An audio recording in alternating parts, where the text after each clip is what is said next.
Hi అండి, welcome to my channel. మనకి కాలం కలిసి రావాలి, చేతిలో విద్య ఉండాలి, కానీ ఆ విద్యకి వయస్సుతో సంబంధం లేకుండా మనకి పేరు ప్రఖ్యాతలు తీసుకొచ్చి పెట్టేటువంటి అవకాశం ఉంటుందండి. అలా ఒక సామాన్యమైన ముసలమ్మ రాజుగారి భవనంలో వంటల రాణి అయినటువంటి కథను నేను మీకు వినిపించబోతున్నాను. కథ పేరు వంటల రాణి. ఇక కథలోనికి వెళ్దామండి. ఒకసారి శ్రీకృష్ణదేవరాయల వారు మారువేషంలో విజయనగరంలో తిరుగుతూ ఒకచోట ఒక ముసలమ్మ వెదురు బుట్టలో గారెలు, బూరెలు వంటి వాటిని అమ్ముతూ రాయలవారి దగ్గరగా పక్క నుంచి వెళ్తూ ఉంటే ఆ బుట్టలోని వంటల వాసనకు రాజుగారి ముక్కులుకి తగిలి వెంటనే ఆయనకి ఆ వంటలు తినాలి అనే కోరిక కలిగింది. అందులో కూడా అది మధ్యాహ్నం సమయం అయింది. ఇంకా ఆకలి వేసింది కూడా. వెంటనే ఆమె దగ్గరికి పోయి, అవ్వా ఓ 4 గారెలు ఇవ్వు అని అడిగారు.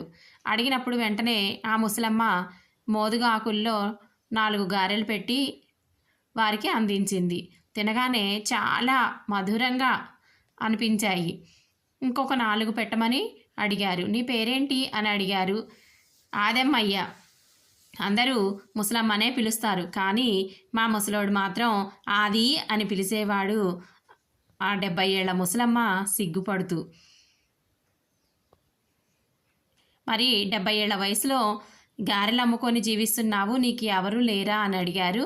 రాయలవారు మరో 4 గారెలు పెట్టమని సైగ చేస్తూ, ఆకులో మరొక 4 వడ్డిస్తూ, నా భర్త పోయి 4 సంవత్సరాలైందయ్యా, పిల్లలు కలగలేదు, ఎవరినైనా తీసుకొచ్చుకొని పెంచుకుందామంటే మా ముసలోడు ఒప్పుకోలేదు.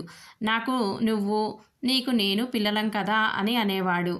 నేను చేసే రాగి బూరెలు, మినపగారెలంటే మా ముసలోడికి మహా ఇష్టమండి. ఒకరోజు పండగ పూట పరమాన్నం తిని నిద్రలోనే పోయారండి అంది ముసలమ్మ కంటనీరు పెట్టుకుంటూ. మళ్ళీ ఆకు చాపగానే మరో 4 పెట్టింది. అంత రుచికరంగా చేయటం ఎవరి దగ్గర నేర్చుకున్నావు అని అడిగారు రాయలవారు. మా అమ్మ దగ్గరేనండి. మనిషన్నవాడు ఏదో ఒక విద్యలో వచ్చి ఉండాలి, అదే కష్టకాలంలో ఆదుకుంటుంది అని చెప్పేది. మా వాడకట్ట ఆడవాళ్ళందరూ ఏ పండగ వచ్చినా, కార్యక్రమాలు జరిగినా నన్ను పిలుచుకొని పోయి పిండి వంటలు చేయించుకుంటారు. ఇంకా మిగతా రోజులన్నీ కూడా ఇలా ఇంట్లోనే చేసుకొని బుట్టలో పెట్టుకొచ్చి బజార్లో అమ్ముకుంటూ జీవనం సాగిస్తూ ఉంటాడు. మా సచ్చినోడు అనేవాడండి, నీ చేతి వంట తినడానికి అదృష్టం ఉండాలి అది అని కొసరి వడ్డించుకుని తినేవాడు.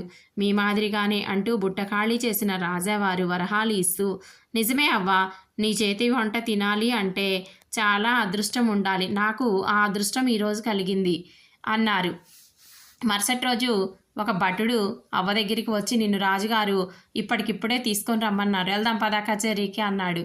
ఇంకా ఆ మాటతోటి ఆదెమ్మ చాలా భయపడిపోయి అదిరిపోయి, ఎందుకయ్యా నేనేం తప్పు చేశాను అని భయపడింది తత్తరపడుతూ.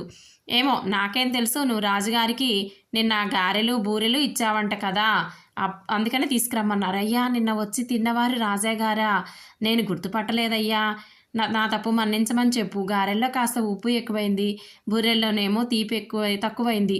రాజాగారు వచ్చి తింటారని నాకు మాత్రం ఏం తెలుసు, ఏదో దారిన పోయేవాళ్ళు కొనుక్కొని తింటారులే అని ఒక మాదిరిగా చేశాను.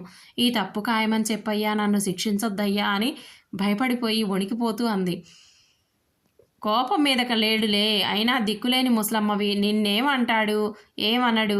భటుడు వెంట పెట్టుకొని తీసుకువెళ్ళేసరికి రాజుగారు సింహాసనం మీద ఉన్నాడు. ఆదెమ్మ ఒదిగి ఒక పక్కగా నిలబడింది. దగ్గరికి రమ్మని సైగ చేశారు రాజావారు. వణుకుతూ వెళ్ళింది. భయపడకు, నిన్ను నేనేమీ అనను అన్నారు రాజావారు ధైర్యం చెప్తూ. ఆదెమ్మను సభకు చూపిస్తూ, ఈమె వయసు 70 సంవత్సరాలు, అయినా ఎంత ఆరోగ్యంగా ఉందో చూడండి.